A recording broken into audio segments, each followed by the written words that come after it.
Graça e paz da parte do Senhor Jesus. Sejam muito bem-vindos ao nosso canal no YouTube. Eu sou Ricardo Silva e esse é o canal Pregações Bíblicas. Meus queridos, o vídeo de hoje é um tanto interessante porque nós vamos falar sobre pré, meso e pós-tribulacionismo. Desde já, peço a você que compartilhe esse vídeo com mais alguém e deixe seu like, seu comentário, se assim você quiser. E vamos que vamos para o vídeo. Amados, eu não irei me delongar neste assunto e eu pretendo falar de maneira bem sucinta, bem superficial, só para que você tenha uma noção dessas correntes escatológicas. E é essa a informação número 1 que eu gostaria de passar para você. Pré-tribulacionismo, mesotribulacionismo e pós-tribulacionismo são três correntes de interpretações escatológicas quanto à vinda do Senhor Jesus. Dessas três, como o termo em si já sugere, você pode já aí ter a noção. O pré-tribulacionismo ensina que Jesus virá buscar a igreja antes da grande tribulação. O mesotribulacionismo ensina que Jesus buscará a igreja na metade da grande tribulação. Eu diria que não na metade propriamente dito, mas em algum período ali da grande tribulação. E o pós-tribulacionismo ensina que o Senhor Jesus só virá depois dos 7 anos da grande tribulação.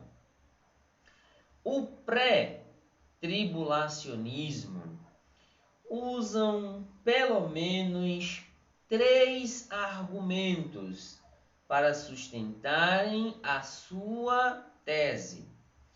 Primeiro argumento é que Jesus virá em 2 fases.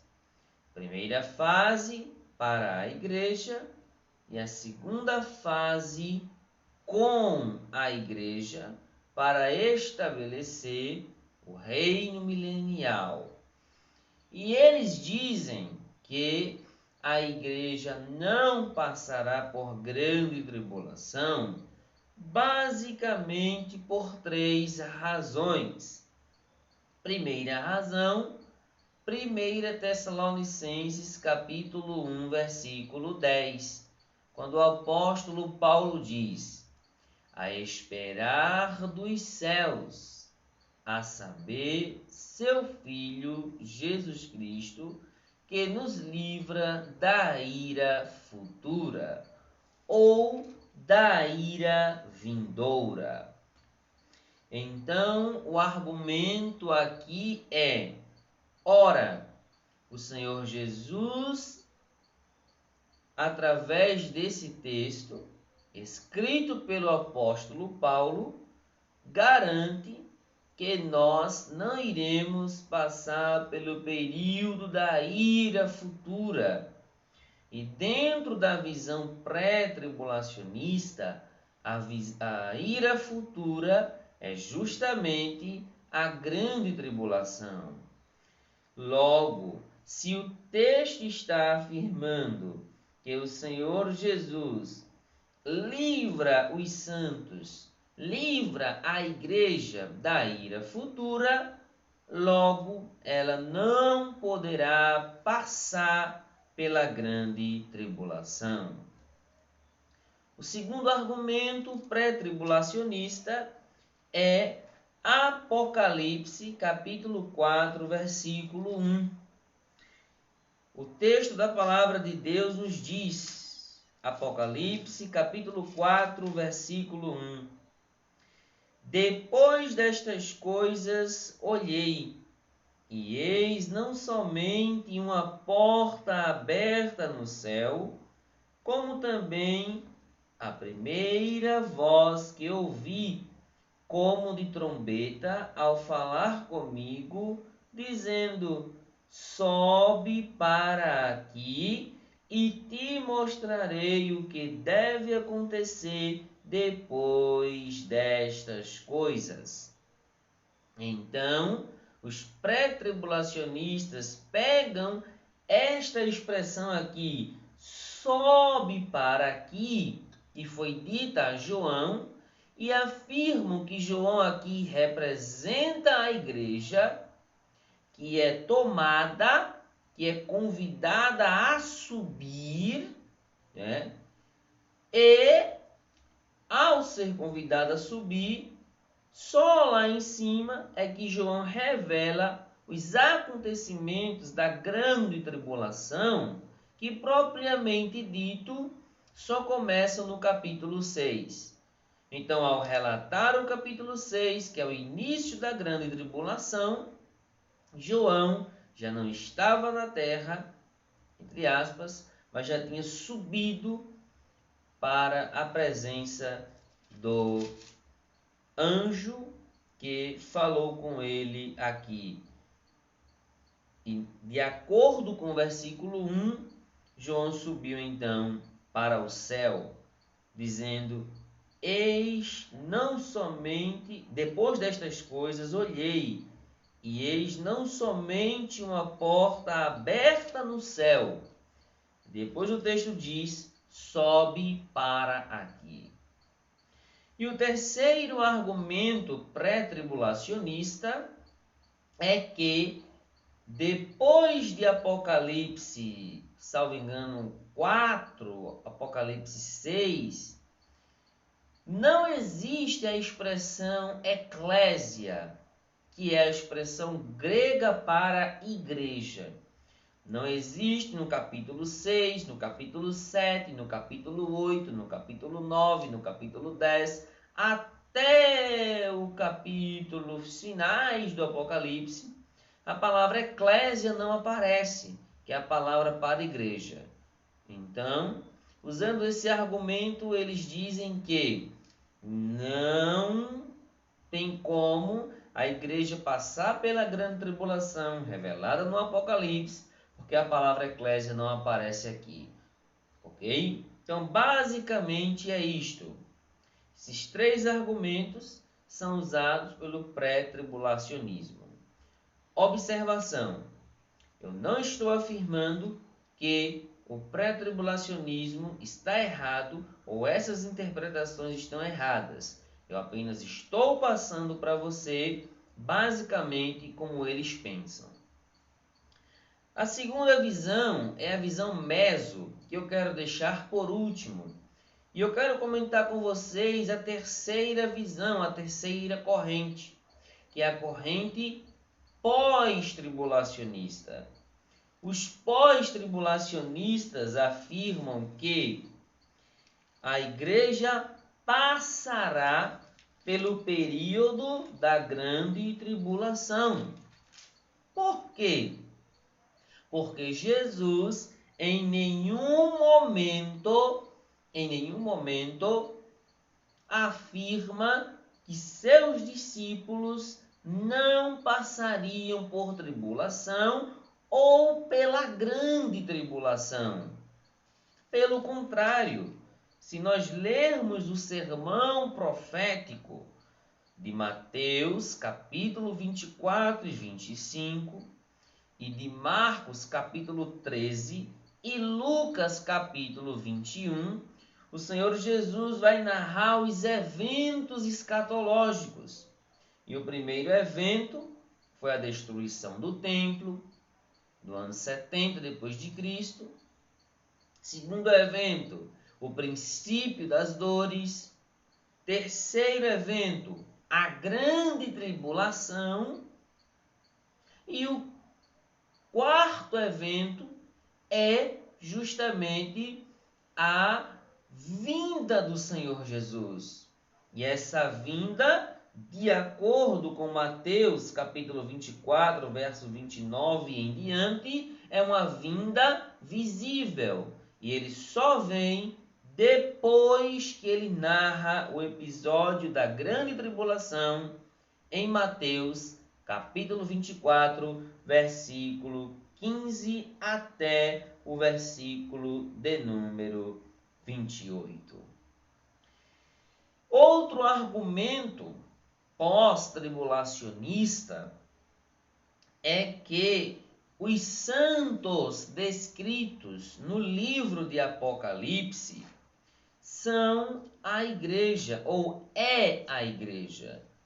E eu quero dar 2 exemplos para vocês, no próprio livro do Apocalipse, quando João usa a expressão santos, ok? Por exemplo, capítulo de número 13, versículo de número 7. Veja o que o texto diz. Capítulo 13, versículo 7. Foi-lhe dado também que pelejasse contra os santos e os vencesse.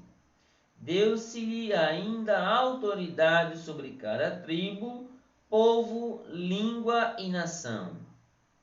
Foi-lhe dado também que pelejasse contra os santos. Então, esses santos aqui é a igreja, já que em diversas outras partes do Novo Testamento, a igreja, os crentes, são chamados de santos, ok? Outra expressão está no capítulo 14, versículo 12, quando João diz: aqui está a perseverança dos santos, os que guardam os mandamentos de Deus e a fé em Jesus. Então parece óbvio que esses santos aqui são ou é e representa a igreja. Aí vem outros e dizem assim, não, esses santos aí são os judeus, né? É Israel, não é a igreja propriamente dita. Porém, amados, entre escolher entre Israel e a igreja, eu particularmente prefiro acreditar que todas as ocorrências praticamente a santos no livro do Apocalipse se refira de fato à igreja e não a Israel. E agora, amados, eu gostaria de tratar com vocês, e antes de ir para o pós, existe uma palavrinha grega chamada klipsis, né? Que é uma palavra usada sempre para aflição e tribulação, que é usada para descrever a tribulação dos santos, como o apóstolo Paulo diz e Barnabé diz que com muita tribulação importa passar ou herdar o reino de Deus, lá no livro de Atos, como também o Senhor Jesus fala sobre esses santos, né, numa possível grande tribulação, no próprio sermão profético, ok? Então vamos lá.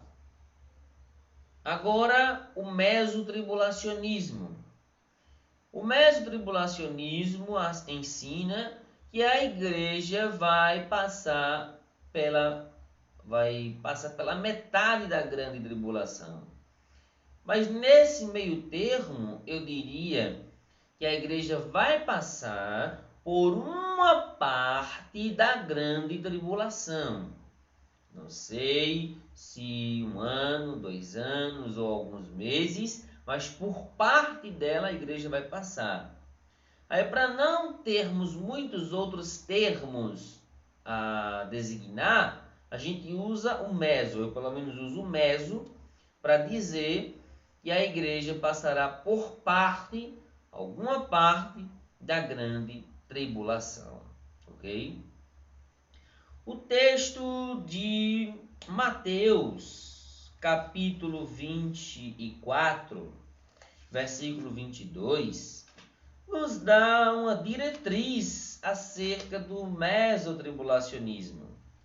Porque veja no sermão profético, Mateus 24, verso 22, o que foi que o Senhor Jesus disse,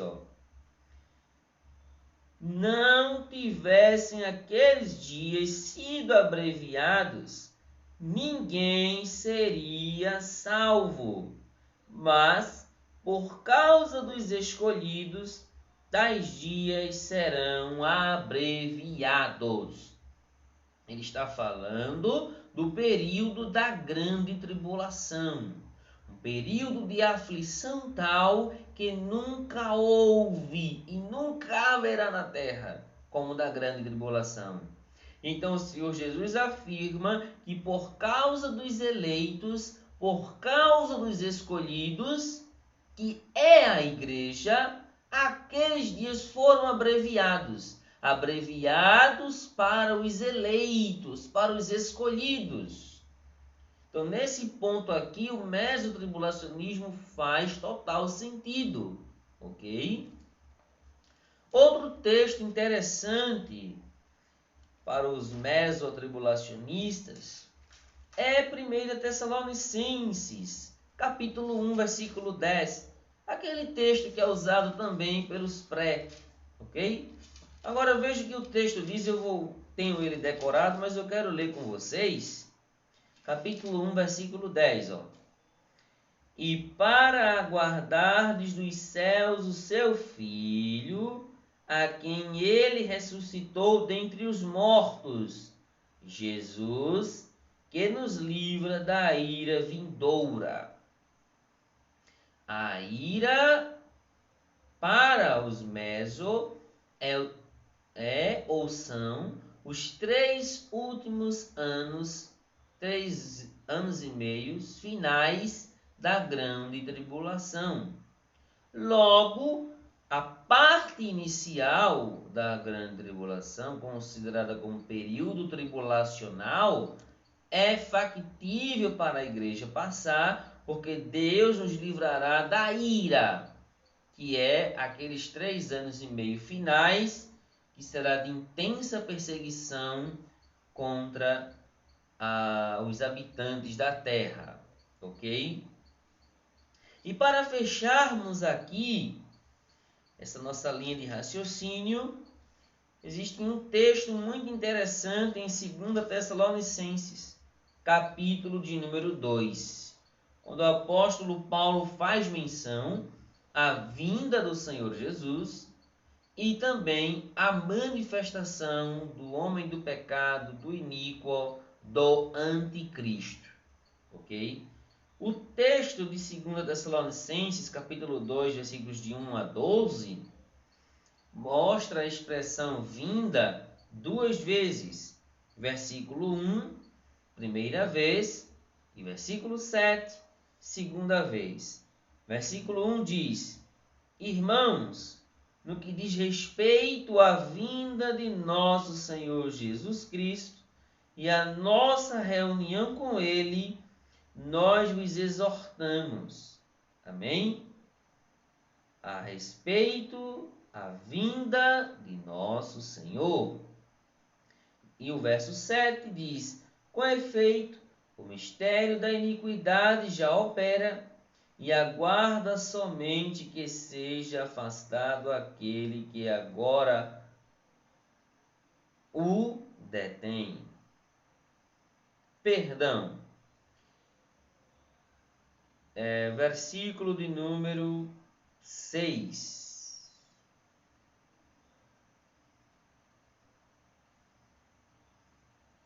Versículo 6, deixa eu ver aqui. Versículo 8, na verdade, perdão. Então será de fato revelado o iníquo, a quem o Senhor Jesus matará com o sopro de sua boca e o destruirá pela manifestação da sua vinda. Quase estava travado aqui. Manifestação da sua vinda. Então, são os versículos 1 e o versículo 8. Esse texto é um texto clássico, ok? E esse texto fala de 3 manifestações do anticristo. Primeira manifestação, falada no versículo de número 3, e você pode conferir aí: ninguém de maneira nenhuma vos engane, porque isto não acontecerá sem que primeiro venha a apostasia e seja revelado o homem da iniquidade. Segunda manifestação, versículo 6, e agora sabeis o que o detém, para que ele seja revelado somente em ocasião própria. E a terceira manifestação, versículo 9, ora, o aparecimento do iníquo é segundo a eficácia de Satanás, com todo o poder e sinais e prodígios da mentira, e com todo o engano de injustiça aos que perecem. Versículo 9 e 10, o 10 parte A. Dessas 3 manifestações do anticristo, se você ler o texto cuidadosamente, em 2 delas a igreja ainda vai estar na terra. Na primeira manifestação, a igreja vai estar na terra ainda. Ninguém, de modo algum, vos engane, porque isto não acontecerá sem que primeiro venha a apostasia e seja revelado o homem do pecado. Isso não acontecerá, o que? A vinda do Senhor não acontecerá sem que ele seja manifestado. Essa primeira manifestação é a manifestação do anticristo, quando ele nasce, né, tem o seu desenvolvimento, e então ele já estará no mundo. E é possível que ele já esteja, que ele já tenha nascido, ok? Mas a igreja permanece aqui.